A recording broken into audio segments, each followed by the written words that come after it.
अगर हमारा क्यों क्लियर हो जाए तो कैसे की जरूरत पड़ेगी क्या? भाई मुझे पता चल जाए कि मुझे कोलकाता जाने से महीने में 50,000 रुपए आ जाएंगे, अब कैसे जाना है ये पूछना पड़ेगा क्या? अरे जाने के लिए ट्रेन है, हवाई यात्राएं हैं, किसी से भी भाई बस हम जा सकते हैं, तो कैसे जाना है वो तो मैं ढूंढ लूंगा ना, बाई रोड जाना है, बाई ट्रेन जाना है, बाई एयर जाना है, लेकिन जाना क्यों है वो क्लियर होना चाहिए। अगर क्यों क्लियर है तो हम काम कर लेंगे। और आरसीएम में 2-3 चीजें बताता हूं क्यों करना चाहिए। सबसे पहले क्या चीज है? पैसा। हर आदमी को पैसा चाहिए, सबको चाहिए ना सर? यस। मैं बोल रहा हूं अंबानी को भी पैसा चाहिए, टाटा भी आज पैसे के लिए काम कर रहा है। पैसा जितना आ जाए उतना कम है सर। और लेकिन प्रॉब्लम पता है क्या है? हर आदमी की ना अपनी सोच अलग होती है मेरे भाई।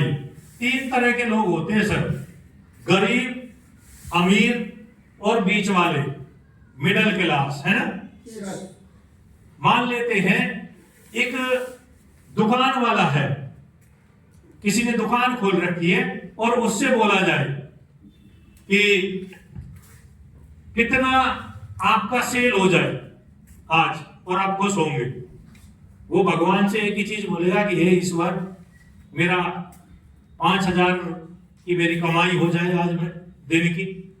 वो ये नहीं बोल सकता कि मेरा आज 50 लाख की कमाई हो जाए दिन की।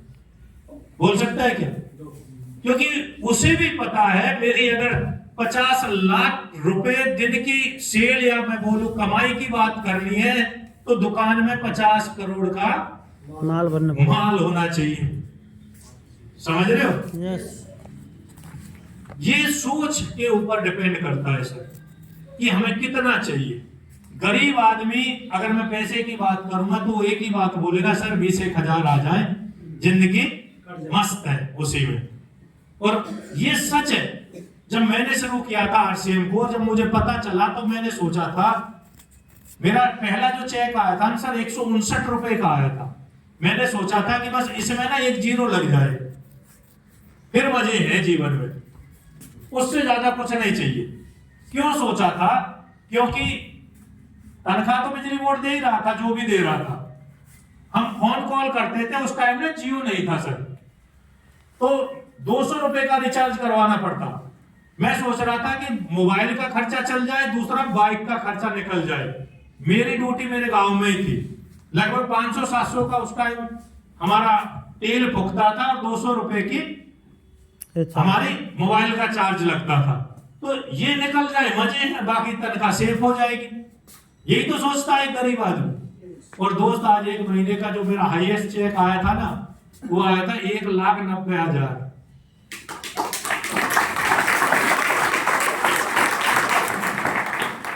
और आज मजे नहीं है। अभी भी मैं संतुष्ट नहीं हूं। और मैं आपको बता दूं सर, अभी 1 साल का फिर एक चेक आएगा मई में, और वो लगभग 3 लाख का आने वाला है मेरा। ये पावर है आरसीएम की। 1 महीने का चेक 3 लाख का आ जाए और बाकी 1 लाख 1.5 लाख आता रहे, सर क्या नुकसान है? ऐसा काम करना चाहिए कि नहीं करना चाहिए? yes. लेकिन बात सोच पे ही डिपेंड करती है। अगर उस टाइम मुझे कोई ये बता देता जब मैं जुड़ा था कि भाई 1 महीने का 3 लाख का भी तेरा चेक आ सकता है, तो पता है मेरा दिमाग क्या बोलता? एरर, नहीं आ सकता। जिसकी इनकम ही 5,000 हो और उसे 3 लाख की बात की जा रही हो तो कैसा लगेगा सर? ये झूठ बोल रही है, ये लोग ना बेकाम है और कोई चीज ना है इनमें। लेकिन भाई अब आपके सामने मैं आपको बता रहा हूं, भाई स्टार एमराल्ड जा रहा हूं सर मैं मार्च में। स्टार एमराल्ड का जो स्टेटमेंट बनता है वो लगभग 1.25 लाख का 1 महीने का, और मेरा हर महीने 11 से 12,000 रुपए कट रहे हैं कंपनी में, जो मुझे इकट्ठा होके मिलेंगे। 1,20,000 12 महीने का वो हो गया, 175 गुना 1,20,000 कितना हो गया? 3 लाख, लगभग 3 लाख। वही मिलना है सर। अपन तो कैलकुलेशन लगा के बैठे, अब आपको देखना है कि आपको कितना चाहिए। मैंने अपने दिमाग को, मुझे 3 लाख रुपए की जरूरत है मई में, इसलिए मैंने कैलकुलेशन लगा ली सर, 3 लाख चाहिए और वो यहीं से आएगी सर। समझ रहे हो? पूरा बिजनेस गणित पे चलता है, बशर्ते कि आप में गणित लगाने की पावर हो। आरसीएफ पैसा उतना देता है जितना हमें चाहिए। हमने 2 लोगों को जोड़ना है सर। मुझे एक बात बताओ, जोड़ना अच्छा है कि तोड़ना अच्छा है? जोड़ना। अच्छा, जोड़ने में पैसा जहां लगता हो वहां तो दिक्कत आती है कि यार हम इससे पैसे ले रहे हैं, इससे पैसे ले रहे हैं, पैसे डूब गए तो हमें। अच्छा, कितने लोग जुड़े हैं सर अभी आरसीएम में जुड़े हुए? कितने साथी हैं यहाँ पे? जुड़ने से आपका कितना नुकसान हुआ है पैसे का? कोई नुकसान ना। एक चीज क्लियर है कि जो जुड़ा है ना उसका पैसे में कोई नुकसान नहीं हुआ। तो इसका मतलब अगर हम किसी को जबरदस्ती भी जोड़ दें उसका नुकसान होगा क्या सर? ये तो क्लियर सी बात है ना। वो चीज है, वो अलग बात है कि उसको समझ में ना आए आज, लेकिन उसका नुकसान तो नहीं होगा, ये तो क्लियर है। लेकिन अगर हमने 10 लोगों को जोड़ दिया, समझा के उनकी खरीदारी करवा दी, तो हमारी इनकम कितनी आएगी सर? बिजनेस हो गया 20,000, इनकम आएगी लगभग 1,000। ठीक है ना? अगर यही लोग 100 हो गए तो इधर 100 इधर, इनकम आ जाएगी हमारी 10,000, है ना? 2 लाख से 170 पे 10,000। और यहां अगर 1,000 लोग हो गए तो सर इधर 1,000 इधर 1,000, 10 लाख का बिजनेस। इनकम आ जाएगी सर हमारी 80,000, 70-80,000। अच्छा, ये 10 लोग जोड़ने मुश्किल है सर। उसके बाद तो बिजनेस डुप्लीकेशन का है, अपने आप सिद्धांत पे काम करता है। समझ रहे हो? डुप्लीकेट करना सीख गए तो 10 से 100 कब हो जाएंगे। मैंने कितने लोगों को जोड़ा है आज तक बता दूं? लगभग 20 लोगों को। और मेरी टीम में कितने? नवनीत जी आपकी टीम में कितने साथी होंगे? 14,000 नवनीत जी वाली लेन में है, और वीरपाल सर की टीम में भी होंगे 14-15,000। लगभग 30,000 लोग मेरे टीम में आज हैं और मैंने 20 को जोड़ा है।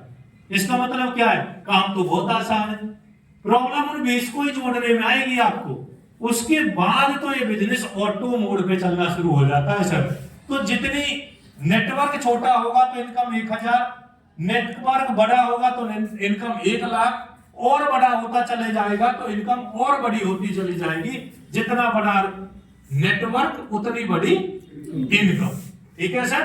पहली चीज तो है पैसा, जितना आपको चाहिए उतना आ सकता है, ये आपको देखना है कि मुझे कितना लेना है। दूसरी चीज क्या है? टाइम। ऐसे लोग बहुत है सर जिनके पास पैसा है लेकिन टाइम नहीं है। यहां भी आपने बुलाए होगा कोई और वो नहीं आया तो उसके पास टाइम नहीं है सर। भाई वो हो सकता है ताश खेलने में बिजी हो सकता है घर के काम में बिजी हो सकता है खेत में पानी लगा रहा हो सकता है कहीं भी यार रिश्तेदारी में जा रहा हो, टाइम नहीं है लोगों के पास। अच्छा, ऐसे लोग देखे आपने जो फैक्ट्री के मालिक है लेकिन टाइम नहीं है? देखे होंगे, बहुत लोग हैं सर जो बहुत बिजी हैं, बहुत पैसा कमा रहे हैं। लेकिन मुझे एक बात बताओ, पैसा बहुत है और घूमने के लिए टाइम नहीं है। क्या जिंदगी में मजे हैं? मजा कब है? जब दाढ़ भी हो और चने भी हो। सुनिए कहावत। यस। और उसका मतलब है कि पैसा इतना हो कि मैं एक दिन ऑफिस ना जाऊं, एक दिन काम पे ना जाऊं, घर लेटा रहूं, तो पैसे की दिक्कत ना आए, मेरे ना जाने से मेरे पैसे पे फर्क ना पड़े। मजा तब है, समझ रहे हो? उसे बोलते हैं टाइम फ्रीडम। हमारे बिजली विभाग में ऐसे भी मित्र हैं मेरी जैसी पोस्ट पे जो एक दिन का हो सकता है 10,000 बना लेते हो, लेकिन रोज जाना पड़ता है। नहीं जाएंगे तो 10,000 नहीं आएंगे। यस। और मैं ऐसा हूं, अगर मैं एक दिन आरसीएम में ना जाऊं तो मेरे चेक पे कोई फर्क नहीं पड़ने वाला। अब मुझे बताओ काम कौन सा अच्छा है? समझ रहे हो? यस। भाई बाहर आप कितना भी कमा लो, मुझे यही बात समझ आई थी, जब तक काम करेंगे तब तक पैसा आएगा। मेरे पिताजी ने 5 एकड़ जमीन खरीदी थी सर, और आज के टाइम में 5 एकड़ की कीमत में मान लो 1 किला हमारे वहां 2 करोड़ का भी मान लो। नवनीत जी बता रहे थे जी हमारे खेत के 2 करोड़ लग रहे हैं अभी रास्ते में, हम जब चल रहे थे तो 10 करोड़ हो गए मेरे भाई। समझ रहे हो? कमाई तो उन्होंने की 10 करोड़ की, लेकिन कमाल क्या है, वो बेचने पे देंगे पैसा। बिना बेचे 10 करोड़ नहीं जाएगा खेत से। और खेत में अगर हम उन्हें गेहूं बो दिया तो वो एक बार बोने के बाद एक बार ही पैदा देगा, एक बार ही पैसे देगा। दोबारा चाहिए तो दोबारा बोना पड़ेगा। पिताजी ने जो मेहनत करी थी उसके जाने के बाद खेत में अगर हम अब मेहनत करेंगे तो हमें पैदा मिलेगी, अन्यथा नहीं मिलेगी। सब जीरो है, दोबारा से करना पड़ेगा। मैं आपको नौकरी के बारे में एक बात बता दूं सर, नौकरी बहुत अच्छी चीज नहीं है। अच्छा, मैं ये नहीं कह रहा नौकरी बुरी है, लेकिन जब तक करनी चाहिए जब तक कि आपके पास दूसरा कोई साधन ना बन जाए। नौकरी के बारे में बोला जाता है ये अमीर बनने नहीं देगी और भूखा मरने नहीं देगी, ये गारंटी है। इसे हिंदी में बोलते हैं, वो देखा है आपने, कुत्ते के मुंह में हड्डी देखी है आपने? उसमें मांस नहीं होता सर, वो हड्डी को ना चाटता रहता है, खाता रहता है, उसके मसूड़े छिल जाते हैं, लेकिन छोड़ता नहीं है, क्योंकि उसमें ना खुशबू रहती है केवल। और वो खुशबू के चक्कर में लगा रहता है, जी अब मिलेगा कुछ, अब मिलेगा कुछ, कुछ नहीं मिलता। जॉब वाले लोगों को ना कभी भी मिलके ये बोलना, हेमचंद भाई 10,000 रुपए चाहिए, वो एक ही बात बोलेगा, यार 1 तारीख को बोलना, अब तो खत्म हो गई, पहले नहीं बता सकता था तू। समझ रहे? इसका मतलब क्या है यार, तू 10 साल से काम कर रहा है, 20 साल हो गए, सेविंग क्या है? 1 लाख रुपए भी ले रहे हैं वो जॉब वाले, पता है क्या बोलेंगे? अरे कहाँ यार, बच्चों की फीस इतनी है। मैंने बहुत ऐसे मास्टर जी देखे हैं नवनीत सर, जिनके पास ना 1 लाख रुपए की तनख्वाह है, लेकिन अपनी गाड़ी नहीं है आज भी। हो सकता है पैसे हो अकाउंट में, लेकिन क्या लाइफ है थोड़ा बताओ। और आरसीएम वाले के पास हो सकता है आपकी नजर में जो जुड़े नहीं है, भाई सोच रहे हो साला झूठ बोल रहा है, 1 लाख नहीं आ रहे, लेकिन गाड़ी है। समझ रहे? वो चीजें हैं जो 1 लाख वाले को होनी चाहिए, वो मैं मेंटेन कर रहा हूं। और मेरे गांव में कोई अगर मुझे पूछता है ना, भैया आरसीएम दे रही है पैसा, तो मैं एक ही बात बोलता हूं, बिजली बोर्ड की तनख्वाह आज मुझे 26,000 रुपए मिलते हैं। और इसका ना हमारे यहाँ एक मेरा बिजली भाई आया है, मेरा सहकर्मी है, कुलीग है भाई, उन्हें पूछ लेना, इतनी ही मिलती है हमें कट पिट के लगभग। समझ रहे हो? क्या इसमें गाड़ी मेंटेन हो जाएगी सर? क्या इसमें बच्चों की फीस चली जाएगी सर? भाई 10,000 का तो मैं डायमंड क्लब करता हूँ, आरसीएम वाले जानते होंगे। और मेरे डिस्प्ले वॉल पे चेक कर लो, अभी 25,000 का माल डिस्प्ले वॉल पे है, तो क्या इसमें काम चल जाएगा? और आपका भाई कभी मानपुर में हाथीर बिजली बोर्ड में ऑफिस में पूछना, 1 रुपया की रिश्वत नहीं लेता है। अब मैंने सुनना शुरू किया इतने दिन बाद, अब लोग कहना शुरू कर रहे हैं कि यार तू सही है, तू पैसे नहीं लेता। मतलब अब मेरे मुंह पे ये बात आनी शुरू हो गई है, मैंने 4-6 दिन सुन लिए कि यार तू नहीं लेता। इसका मतलब क्या है कि केवल 1 नंबर से गुजारा होने वाला नहीं है सर। तो इसका मतलब क्या है, अगर मैं गाड़ी मेंटेन कर रहा हूं, बच्चों की फीस, एक लड़की मेरी एमएससी में पढ़ रही है, लड़का मेरा वो भी फार्मा कर रहा है सर, जिसकी साल की 1.5 लाख रुपए की फीस है, महीने की निकाल लेना। घर के भी खर्चे हैं, गाड़ी की किस्त है, बहुत सारे खर्चे हैं सर, रोज के खर्चे हैं सर। आप चेक करो ना, आपके भी तो हैं घर में खर्चे, रोज के हैं। एक बार आप कोसी आए हो सेमिनार में, आज का ही खर्चा लिख लेंगे ना, कितना हो जाएगा, आना जाना, कुछ खाना, कोई साथ आया है तो उसका भी कुछ करना, फिर घर में बच्चों ने कुछ मंगा लिया, बहुत खर्चे मेरे भाई।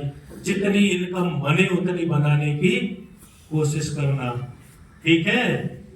लेकिन यहाँ टाइम फ्रीडम है, पैसे के साथ टाइम फ्रीडम भी है। मेरे पिताजी एक्सपायर हुए, अभी 2.5 महीने हुए हैं सर लगभग, और 2 महीने में उनके साथ ना उन्हें दिखाने में बिजी रहा।